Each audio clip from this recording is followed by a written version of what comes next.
In this lecture, let's discuss about colors and health. The light, heat, and color of vibrant rainbow waves create effective vibration not only in humans but animal tissues as well. And this frequency creates effects on the tissues. And tell you what, specific colors affect specific glands.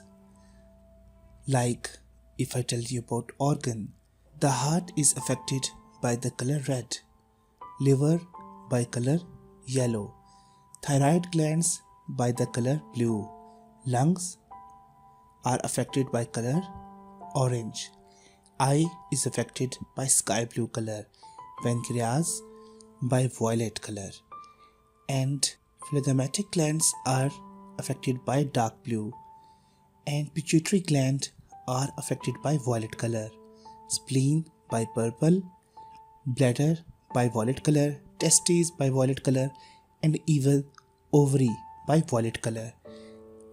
The organs and the glands are affected by these colors, and with the help of colors, every disease is treated which has been inherited since the start of mankind.